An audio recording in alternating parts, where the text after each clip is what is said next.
Which issues did the Texas Legislature tackle this session? Good evening, everyone. I'm Linda Laurel. Welcome to Red, White, and Blue. That's a wrap. The 84th Texas Legislature recently ended its 140-day session without fiery filibustering or a special session.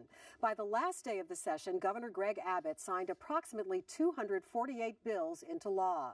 The heavily Republican legislature passed bills that include tax cuts, money to aid in border security, and the right to bear arms in public and on a university campus. But political watchdogs to address major issues such as the school finance system, immigration legislation, and a ban on texting while driving.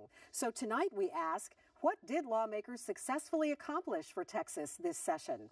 Which bills got away? And what's ahead for the next legislative session? To help guide us through this evening's discussion, we are very pleased to welcome Senator Sylvia Garcia, representing District 6, and Senator Paul Bettancourt, representing District 7. And leading our discussion, as always, our hosts David Jones and Gary Polland. 6 and 7, Gary. I wonder, where's 8? Never mind. Okay. We're 13 for that matter. So, Senator Garcia, one of your colleagues is bragging today on the Texas Legislature, Democrat, for not having passed an extremist immigrant legislation. I mean, he one after another defeated. He's bragging on, except for the border security money, which he was unhappy with. So are you pleased that the legislature was able to defeat the Tea Party bills that were sort of anti-Hispanic? Well, first of all, thank you for having me back. I know we were here before this session. It's great to come back and chat about it. And Paul, congratulations on you're no longer a freshman. That's right, thank you. But you're still junior to the senator from District 6. In her opinion. But I agree with most of what the article says. I think the attempts to repeal the DREAM Act, the attempts to start what we call the Arizona-style Show Me Your Papers bill also failed. The bill that would have put critically ill children at the end of the waiting list if they weren't citizens was also defeated. So there was a lot of bills that did get defeated. Regrettably, however, we did double the number of dollars going to the what is called border security. I call it more border enforcement. We're putting more troops there. We bought a 7.5. Well, that was a campaign plan. It started in 2014, Paul. An airplane, the Republican plan for the border. It's costing us over $7 million.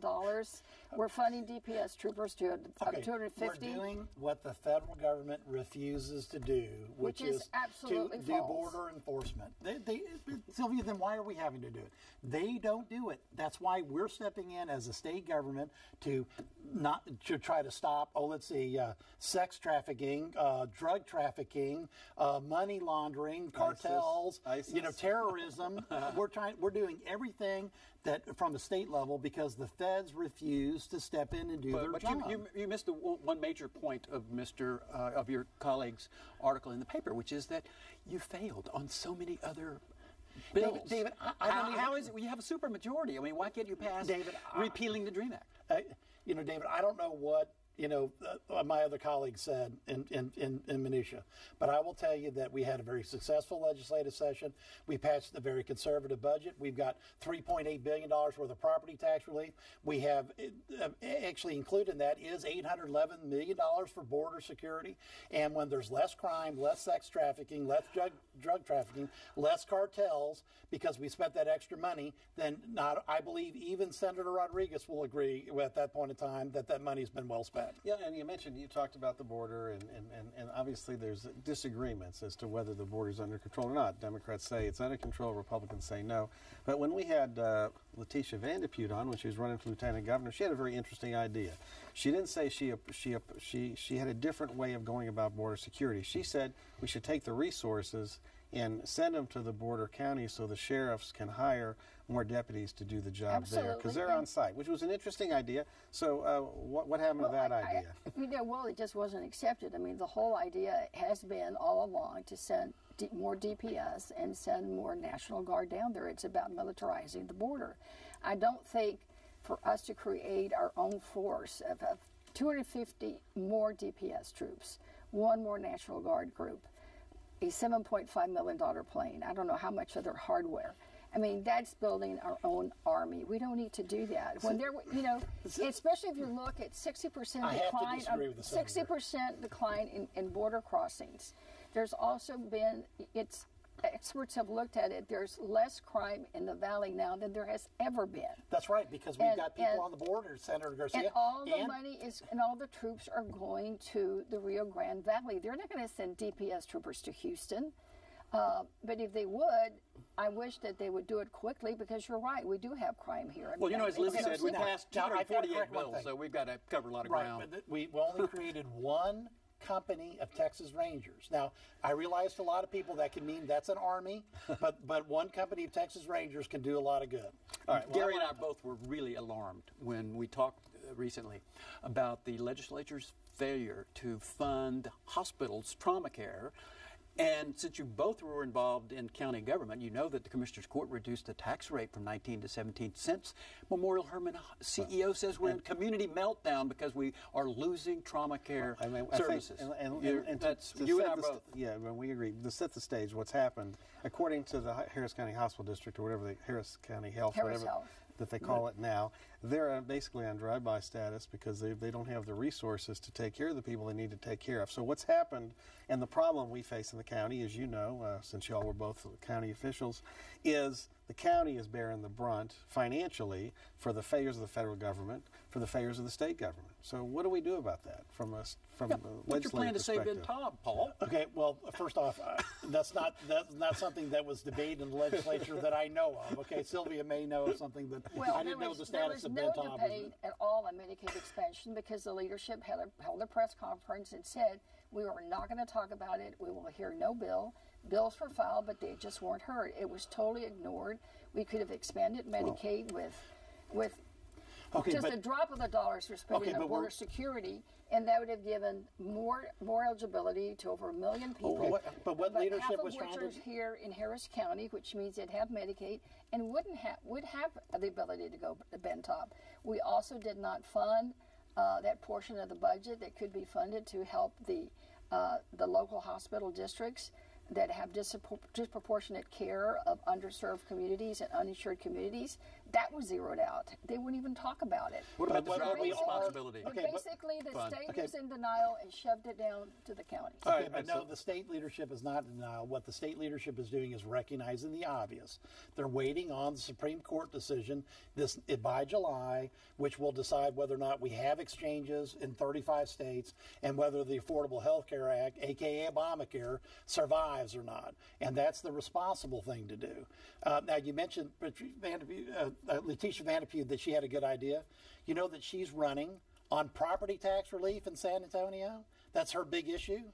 And no wonder she's doing well in the polls there, because we included $1.2 billion of property tax relief for homeowners in this budget that the folks will get a chance to vote on in November. So I consider it to be that's a good step forward. And it's not, certainly doesn't have to be a partisan issue. One of the questions I was wondering about where we're at this session, and it's probably something that has to be studied in interim, is our tax system.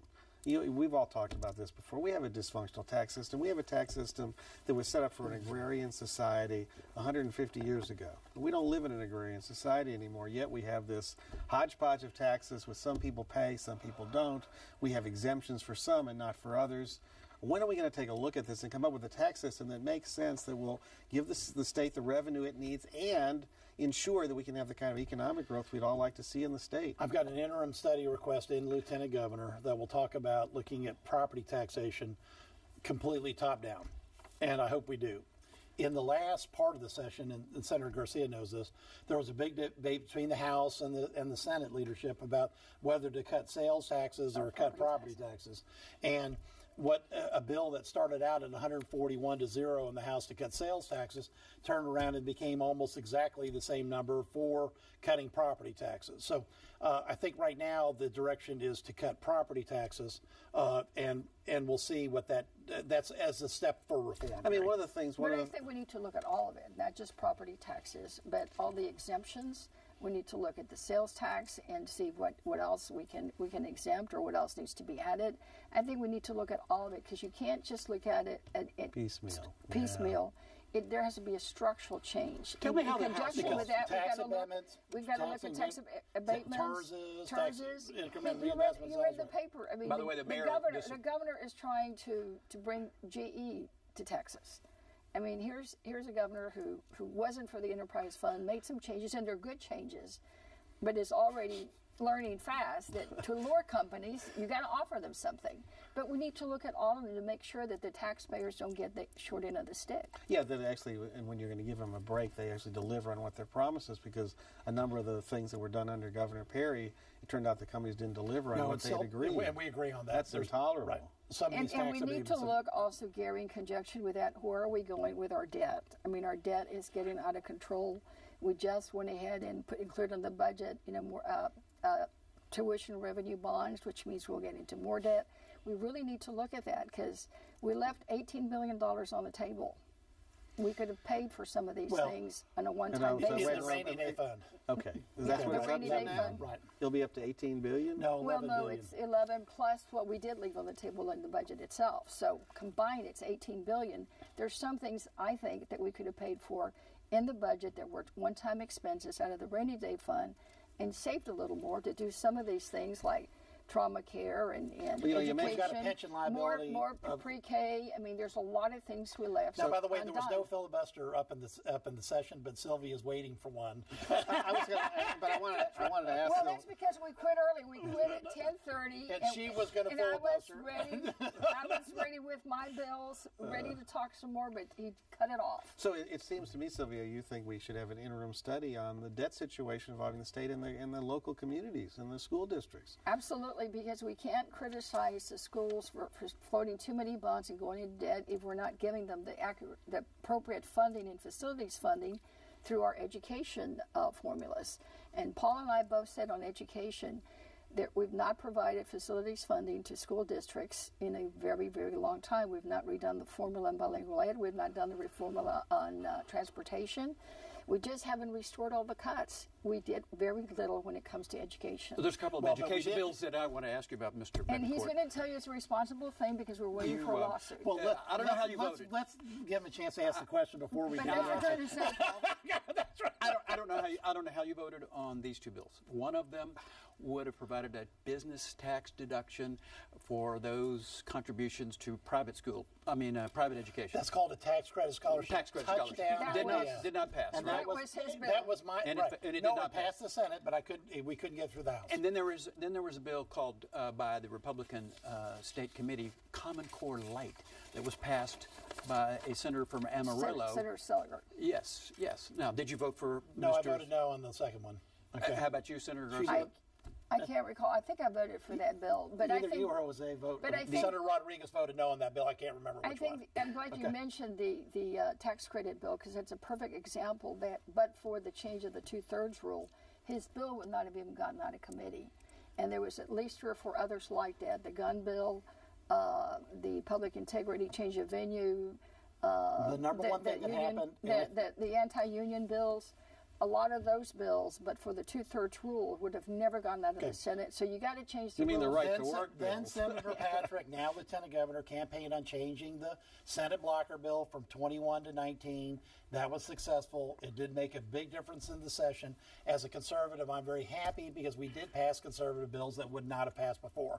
Your tax credit scholarship that you seem to degrade by your comment, David, is a great idea because it's private money, extra private money coming into the system that never goes into government coffers. It goes into nonprofits. Nonprofits screen kids, and they hand out public and private school scholarships from nonprofits. It's a great idea, and it passed 18 to 12 on that vote.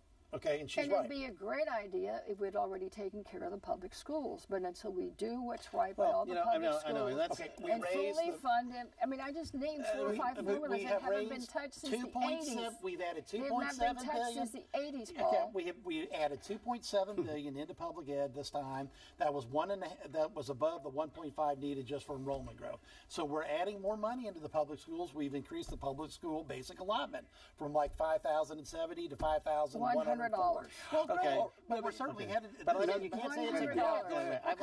But let me Come ask on. Sylvia this. But Sylvia, if you've come home You read the Chronicle. I'm so glad to be home. I know you are. It's a lot better here than being in Austin all the time. I like you a lot more, yes. Well, and you certainly you've served in many important positions in the people and the community, and we may not agree all the time, but you always have a good sense of humor. But I want to ask about the schools. We talk about schools sending more money. My frustration is the last couple of weeks, the Chronicle's had a couple of stories about stagnating or declining test scores. This is after HISD got $1 billion plus for facilities, that they've raised taxes 2 or 3 times, if I'm not mistaken, Paul. So why is it, Sylvia, that we seem to throw more money at the problem and things don't get better? That's my question. Well, I think Paul and I have looked at all this issue about tests. Because we sit on the education We sit committee. on education, Right. and I can tell you that both of us would probably agree that we can't find anybody that likes our testing system. I mean, very few people come up and testify for it. They all want us to get rid of them. I had a bill that didn't get out, but that would have done a complete study of all that, plus all the formulas, in preparation for the lawsuit and the decision that's coming.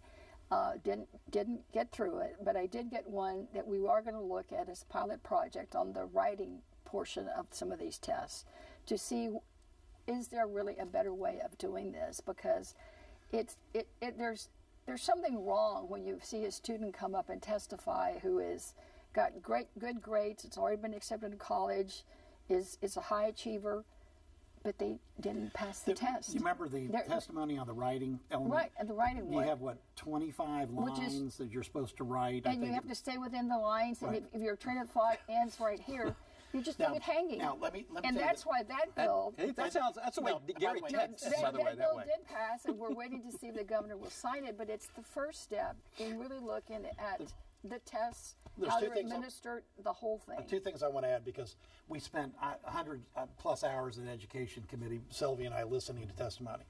When people came in and talked about their test scores, about some of the mistakes people are putting into the test, it was shocking. The mathematics of one school district were so bad that there was no right answer on the tests they were giving, literally. Now, what I thought was really interesting was my conclusion was we need more old school. We got to get less of this new school environment involved. There's nothing wrong with having an introduction paragraph, 3 body paragraphs, and a conclusion. Why we're not teaching the stuff that we all learned that worked, it was surprising to me. And this English test was, I mean, a classic example. But we are going too far on anti-testing run. The one bill that we did debate at length, they wanted to get rid of the testing on 8th grade social studies, and that is the foundation for the Magna Carta, Declaration of Independence. Already in the committee. Right. No, and that was like the one test we don't want to get rid of, because we're not teaching that to the kids successfully either. I called it pre-K earlier. I called it pre-K fraud that was passed by the legislature. It was the governor's big gold standard achievement that did not add one more kid to the rolls of pre-K. It added $118 million. Well, not one kid is going to be enrolled in it other than what is already there based on the funding levels that you gave. That's what, but this is accomplished. The standards are That's still not a question. very. This is a the standards are still editorial. very low. I disagree, but go ahead. Well, no, I mean, you know. Yeah, but I'm not sure if I... Read Falkenberg. Read. She's a Pulitzer Prize winner. Listen to the education committee member. Go ahead. David, let me just say this. That's right. It's not what we wanted. I mean, I would prefer full-day pre-K for all children. I mean, that's where I come from. I'm sure he'll say the responsible thing is something else, but that's not what we got. It's probably half-time, and it's probably for some students, and it is more to ensure the quality of the current pre-K programs and to ensure that they stay. And to assist some of the school districts that are already doing it with their own local dollars. So it will increase the number some, but not to the degree that some of us would prefer. But it is $118 million more, and that's a fact. I don't care what's in a column. So it's incremental progress. And that is a bill that the Democrats did support. We met with the governor's office. Sure. We've worked with them. In fact, they even accepted a couple of my amendments, I'm pleased to say. Goodness gracious. But the bottom She line voted is, for it in committee. I sit next to her. But I can tell you that it's a good start, and the goal will be for the next What's a budget good to start increase it. in the education is grading everyone A through F. not just the Which kids. I think is a disaster. I think it's a fantastic idea because Kind of like we do candidates, right? And because I can only imagine this when Sylvia and I were county commissioner and tax assessor, we were both very active in complaining about what was happening in North Forest. She was active before I got there because I only found out about it when their tax collections were a disaster and no one knew why. If we had had an A through F, grading system, that might have shocked everyone in that district into replacing their board with people that would have held that district together, and now it's absorbed by HISD. I don't think it's good because I think it stigmatizes schools. It's basically redlining education.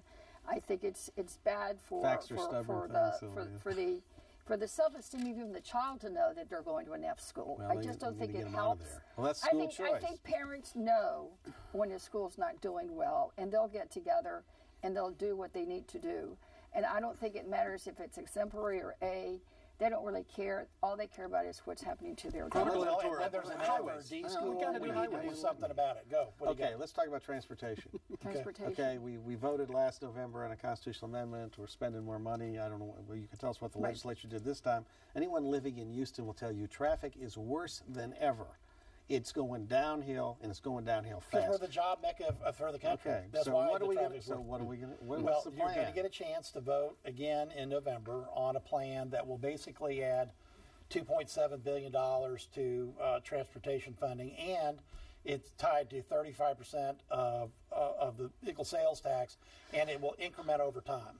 So starting in 2018 and 19, TxDOT will have a dedicated funding to do more road projects, non-toll, specifically not for toll roads, because actually toll roads are the most expensive roads you can build. Right. So we've got... And what we have to do is just to be vigilant about making sure we get our fair share of the dollars. I know I sit on the local Transportation Policy Council of the region, and in that role, I mean, I certainly will be watching it. I know a lot of the area legislators will be watching to make sure that our district gets a fair share of dollars, and that we put it in the right places. How about raising the gas tax, which hasn't been raised since 1991? David, we're into cutting taxes. Like we cut the franchise tax 25%. We're not in, at least the Republican leadership's not into raising taxes. I wouldn't mind if we indexed it, David. I don't indexing, think and one of the ideas was have a local option. Coming. But Sylvia, one of the options was proposed by someone, and I forgot who, is local option.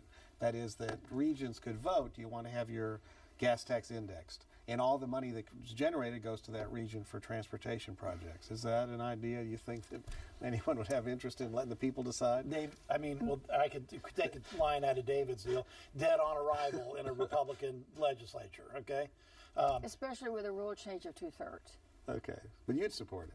I think I would look at it because, again, if the voters decide and it's up to each area, I don't see any reason why we shouldn't. Well, I tell you, I think everyone would vote for it in Houston if you're stuck in traffic jams. And Gary, you brought a excellent point, because the other thing that I saw that I was very, very disheartening and distressing about this session was that I really saw it as an attack on local control. So many people had local bills and local options kind of legislation that people from other districts just would not honor the tradition of, well, you're the senator from Senate 6. If you think that's good for your district, or that's a good management district for your area, or that's a good bill for your district, I'm going to support it. Well, how about this? How about this political question? Can we have one political question in the show? There's no better example than the Denton fracking ordinance. Okay, I mean, we didn't think Denton twice. has no business saying no fracking. There are reasons why you have top-down guidelines in the state. It's not local ordinance. You have to give top-down guidelines Take a political question. Please, Paul. go, Dave. How long are we going to have Attorney General Paxton with us? And what is your understanding of how he will be Let Senator replaced? Bettancourt take that way. How will he be replaced if he happens to leave us suddenly? David, I don't think he's going to be replaced. If he did, I believe that would be a vote. I mean, an appointment by the governor. If I go from memory, Will there be an election at all? If there would Next be in election. the next primary type. And none of us know what the issue is that's being discussed. It's not been given to the legislature, and we don't have any idea what that is. But it will not be Sarah Bettancourt because he's not a lawyer. Right, and it could be Attorney Garcia, but she's the wrong party. But we don't.